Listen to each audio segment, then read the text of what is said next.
Topic po natin, 10 warning signs na humihina ba yung utak natin, humihina ba memory natin, anong mga senyales nito. Paano iiwas sa early dementia o pagkahina ng memory. Alam niyo po, pag nagkakaedad tayo, umaabot tayo ng siguro mga edad 40, 50, 60, mapapansin nyo, humihina na yung memory. Yung dati, pag meron ka nakitang bagay, alam mo agad yung pangalan. Ngayon, sasabihin mo, ano nga yun? Sino nga siya? Medyo may mabagal na. May 1 to 2 second delay na. Kasi nga, ang utak natin, syempre, mas tumatanda, mas humihina ang brain cells. Actually, yung IQ natin, yung intelligence, unti-unti bumababa pag age 50 pataas. Bakit nagkakaproblema? Pag tumatanda, nagkakaedad. Number 2, pwede magkaroon ng merong mga mini stroke. Yung iba nagkakaroon ng bara-bara na sa utak.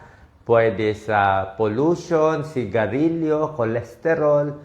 Yung iba maaga nagkakaroon ng Alzheimer's disease. Okay? So, yan ang gusto na. Ayaw natin humina ang memory natin. Ano muna ang 10 warning signs na pwedeng parating na itong paghina ng memory at gusto natin umiwas, diba, sa dementia, pati Alzheimer's disease. Okay, 10 signs. Number 1, madalas ka na makalimot. Okay, yung mga mahalagang araw at events hindi mo na maalala.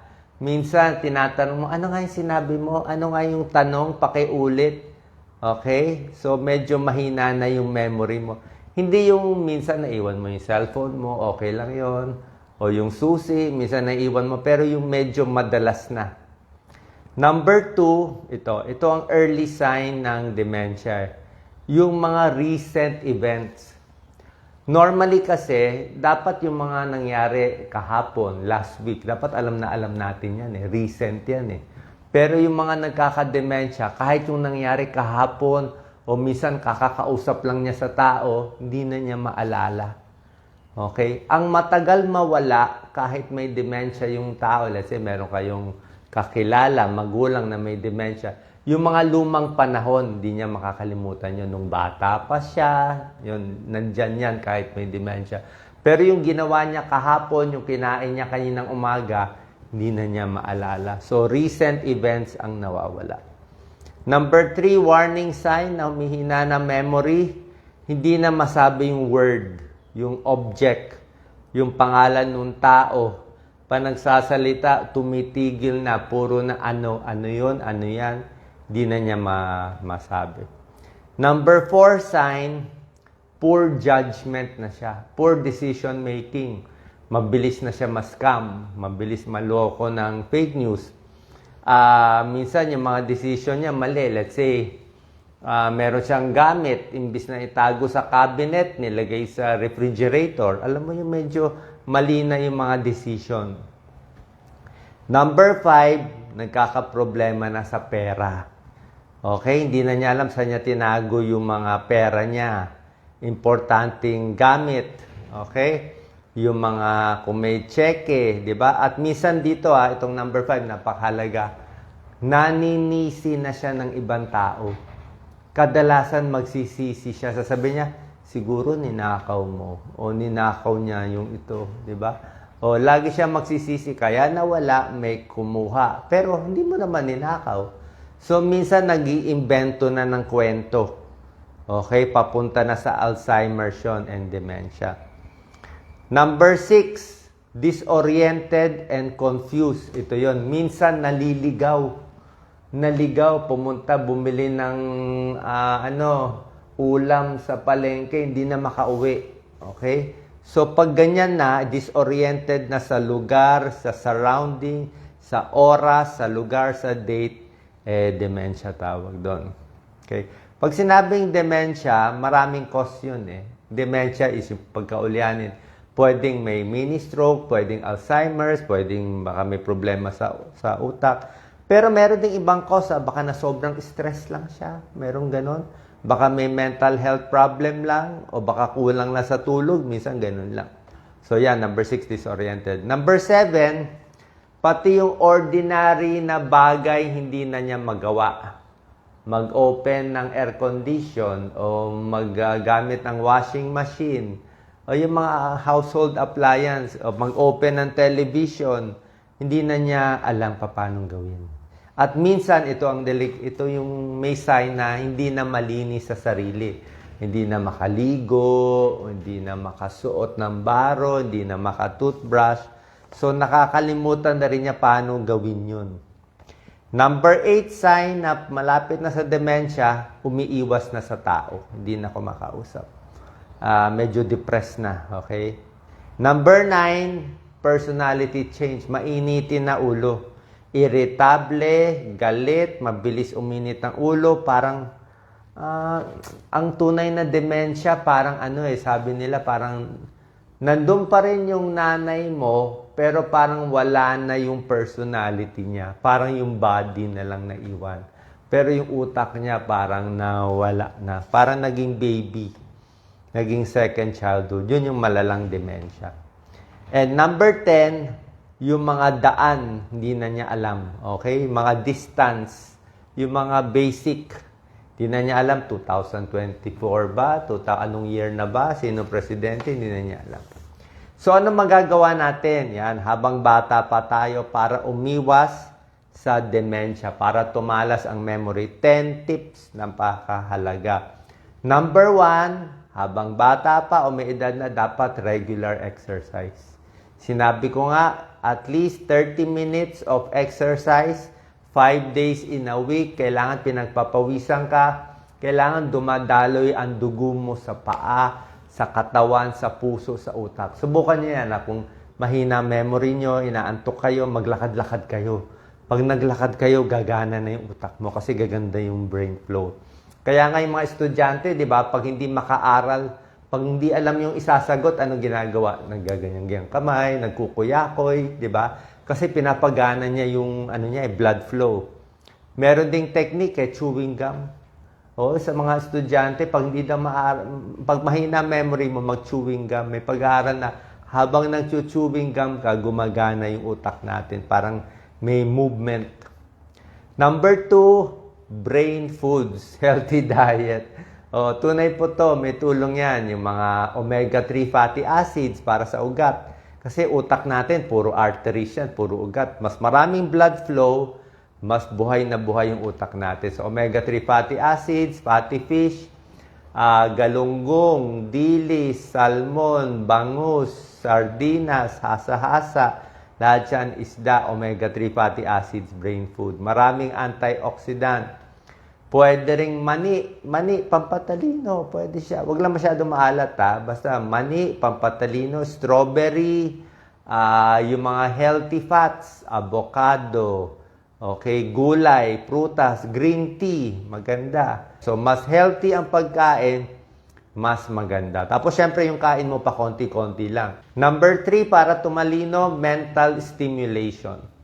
Ibig sabihin, mag-crossword puzzle, mag-sudoku, magsagot ng mga word games. Huwag gumamit ng cellphone sa pag-compute. Isulat mo compute. Diba? Sulat kamay. Magturo sa ibang tao, mag-lecture, mag-speech, di ba? Mag-drawing. So, dapat gumagana. Bumalik sa school, mag-aral ng language, manood ng video na may katuturan para gumana yung utak. Hindi yung nakaupo ka lang, nanonood ka lang ng mga entertainment, gano'n. Passive yun eh. Walang gana sa utak. Nanonood ka lang para ka na lang buong araw na lang naka-Netflix. So, walang dagdag sa utak. Dapat may inaaral ka. Yung medyo sumasakit yung ulo mo. Mental stimulation, maganda. May project, may pinaplano. Yan ang maganda. Number 4, napakahalaga sa memory, tulog. Ang taong puyat at kulang sa tulog, 40% bagsak ang memory.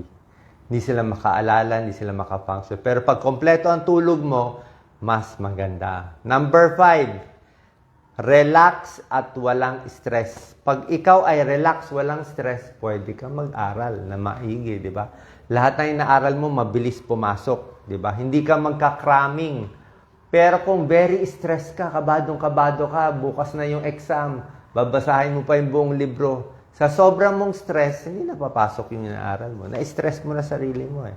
Dapat yung relax, kalmado. Tingnan yung mga bata. Di ba mga bata, pag meron silang tinitingnan, relax na relax sila. Mabilis sila matuto.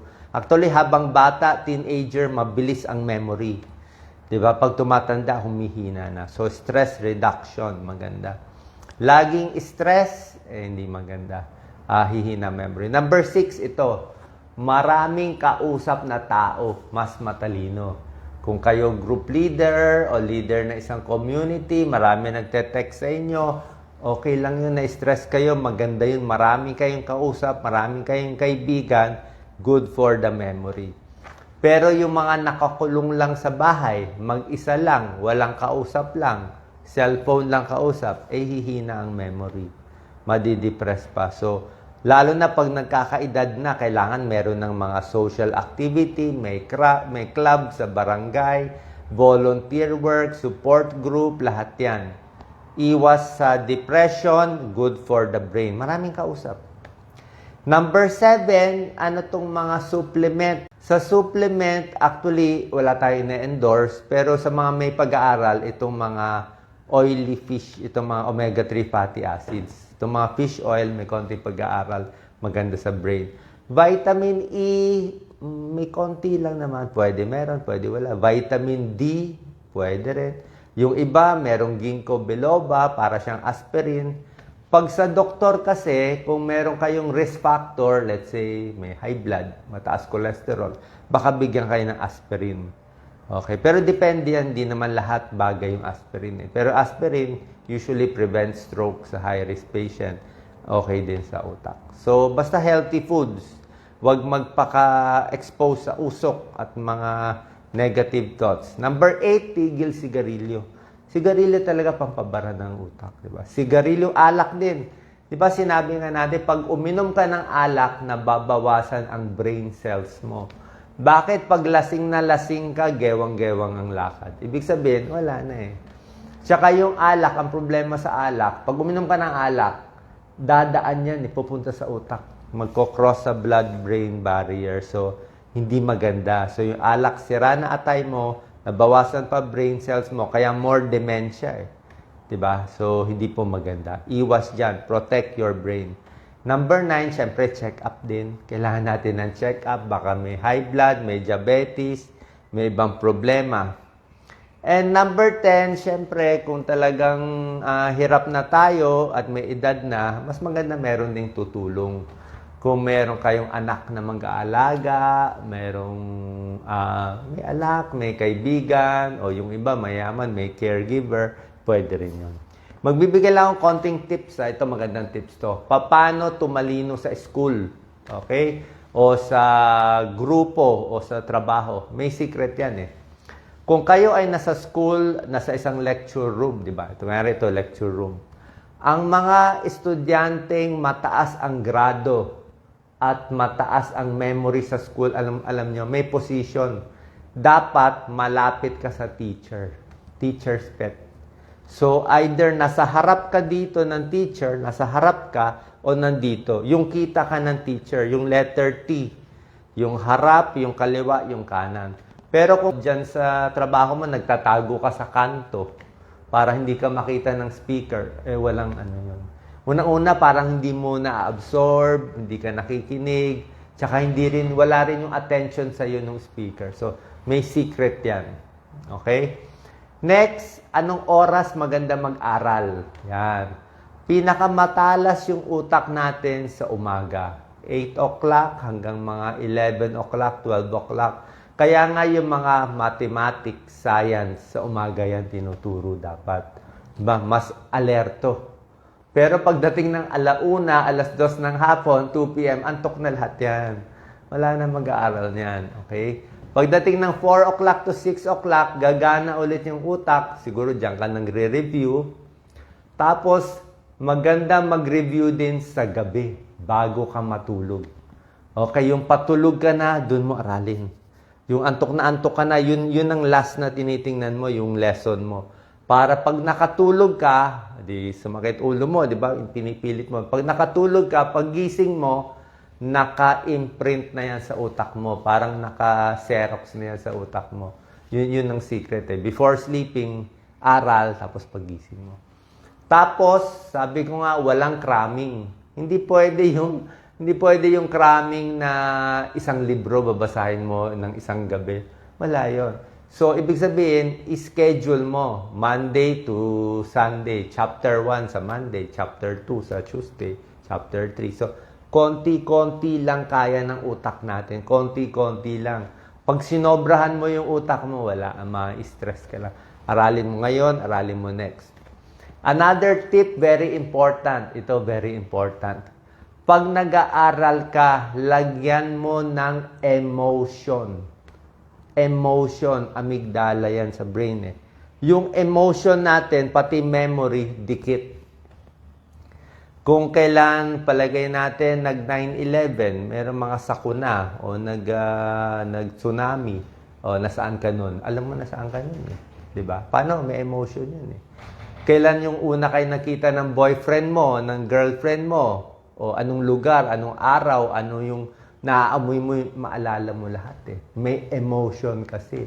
So habang nandun ka sa school, pag nagtanong ka sa teacher, may emotion yon.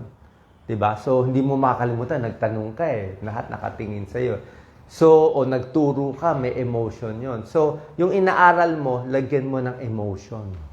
Okay? Kahit boring siya, lagyan mo ng emotion, i-connect mo, i-associate mo sa ibang bagay para mas dumikit sa memory. Okay? More emotion, mas dumidikit. Tapos, avoid cramming. Okay? Sana po nakatulong itong tips natin. Para tumalino-talino, yan ang kailangan natin.